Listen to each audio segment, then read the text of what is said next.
Today, from my own take on it, I'm gonna walk you through this Joker movie again. No denying it. This Joker flick nailed it both commercially and artistically. It's a massive hit. But here's the thing. On screen and off, we all got played by the Joker and the director. Did you catch that? Let me tell you. Most folks totally missed what this movie's about. You buying that? And I'll go further. It's a film that's way overhyped. You with me on that? Alright, if none of that lands with you at all, then we've got something to talk about. Before we dive in, let me hit you with a question first. The Joker, this ultimate supervillain, why does he get you and people worldwide hooked and loving him? Hold off on answering that for now. Once you hear my breakdown, the answer'll just pop right out. Alright, let's kick off with my first point. We're watching a movie here, so how'd we get duped? It all ties back to one key element in the film, that watch. The movie shows the watch 3 times total, at 5:50, 7:05, and 37 to 46. Spotted the issue yet? These 3 shots are from totally different parts of the story, but the time on the watch is exactly the same every time. Time's a huge tool for the director to build the narrative and push the plot along. If you think that's not on purpose, even ghosts wouldn't buy it. So if the director did this deliberately, it means everything Arthur does in the movie happens at the exact same moment. But in real life, that's impossible. So the only explanation? Arthur's spinning a tale right at that time stamp. The whole thing's just him making it up. If that's the case, then all his motivations in the film make perfect sense.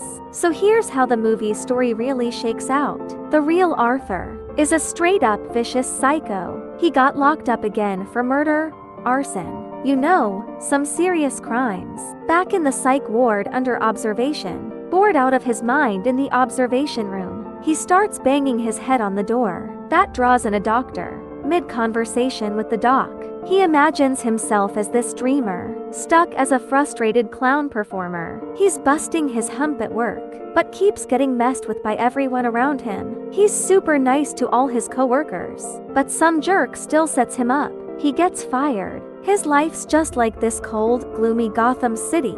A total wreck. No hope in sight. Obviously, nobody wants to live like that. So in steps Arthur's real personality.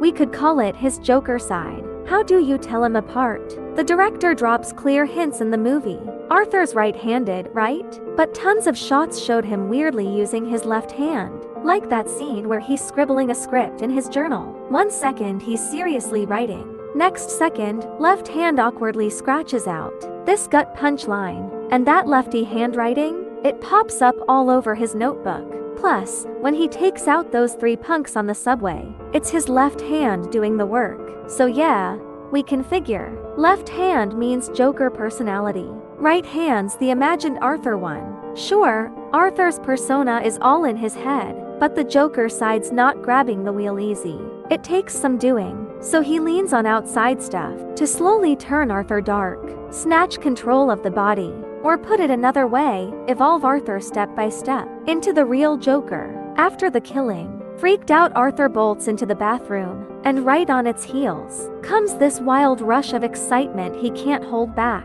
So he just starts dancing on instinct. That's Arthur's first turn to the dark side. That whole romance with the neighbors?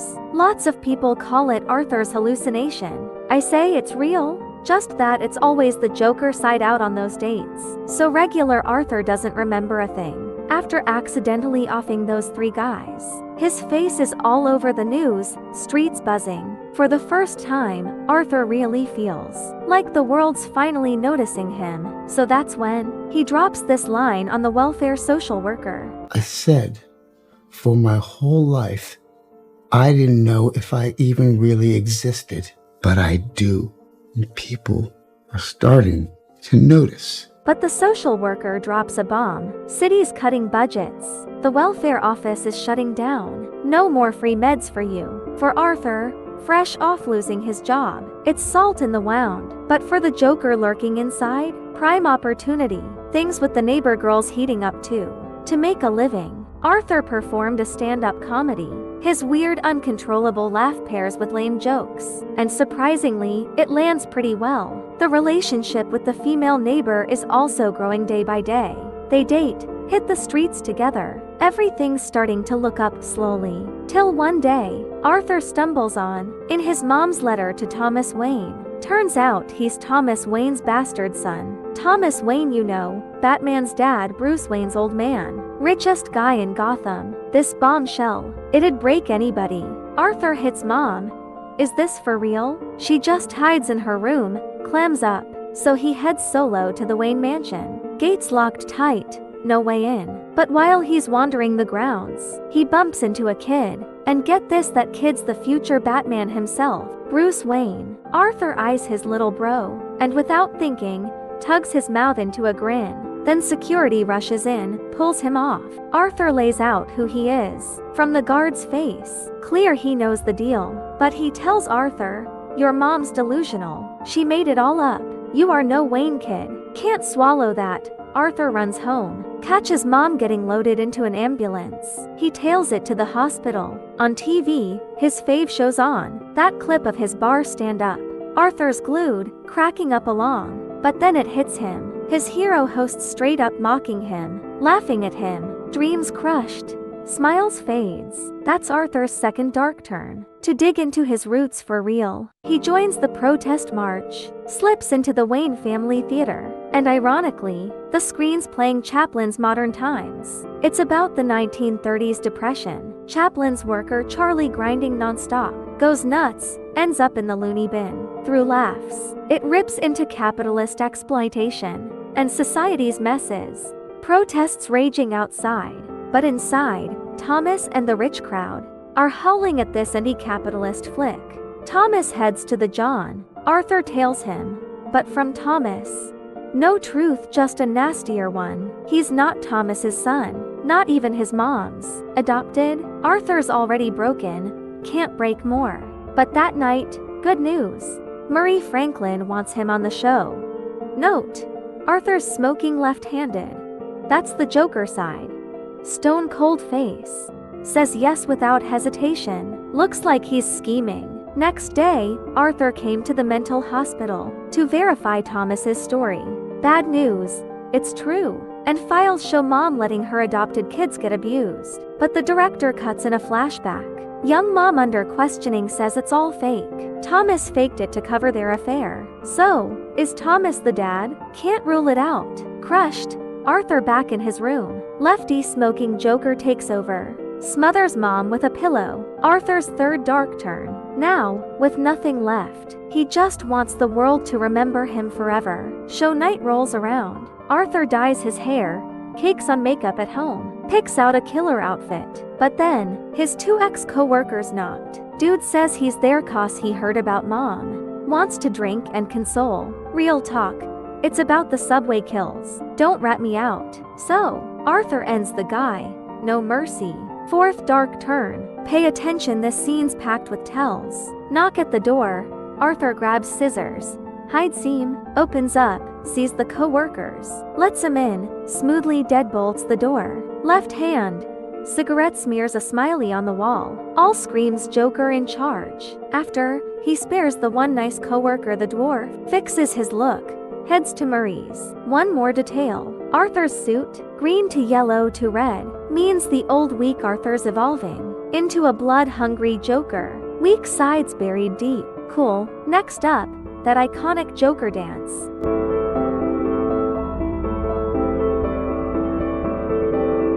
We'll skip savoring the dance. Arthur hits the green room, the left hand practicing that suicide bit nonstop. But on the show, he ends up shooting his idol dead. Why? From the moment he steps on stage, Murray's roasting him nonstop. Joker realizes his dream's one big joke. Better to make him cry than laugh at him forever. Like Chaplin said, the world's one huge circus tent. It thrills you, but terrifies me. 'Cause I know, once the curtain drops, it's just fleeting warmth and endless heartbreak. So Joker blasts his dream to bits with one shot. Fifth dark turn complete. Fully morphed into the real Joker. In the end, like a rock star in the spotlight, he's mobbed by rioting clowns. An evil cult leader's born. But remember, it's all in Arthur's head. That cracks him up. Doc asks what the laugh's about. Arthur goes, Just thinking of a joke. Do you want to tell it to me? The more he mulls it, the more it clicks. So he offs the dock, busts out of the ward again, and his story, just getting started. There, you should get the movie now, and why we got played. So next, let's chat. Why this film's so overhyped. If you know the Joker character, you will see, this movie's Joker stacks up different from past ones. Less of that unpredictable crazy cruelty, more the sad chaos of an outcast. Look back, the whole thing boils down to one beat. How to make the Joker's origin hit harder, feel realer, and damn, the director nailed it. That's why the world eats it up. After watching, you can't help but feel for Arthur. Even twisted his killings into he had to. But the truth is, nobody he killed deserved it. Seen Martin Scorsese's Taxi Driver or The King of Comedy? You'll spot way too many overlaps with Joker. The Taxi Driver tells the story of a veteran returning to New York, drives night cabs, lost, chasing love and meaning, hits walls, gets beaten down, sees society's rot. There were setbacks. Unleashes crazy revenge. Joker, same vibe. Even scenes that ain't homages. Straight copies from Taxi Driver. Fun fact: Murray's played by Robert De Niro, who starred in both those flicks. In King of Comedy, he's a talk show star too. And Joker lifts half his bits, 'cause of all these parallels with those classics. Yeah, it's a solid movie, but overhyped for sure. That's why at the Oscars, Joker got smoked by Parasite. We've covered the ground. Let's say, see you next time. Bye.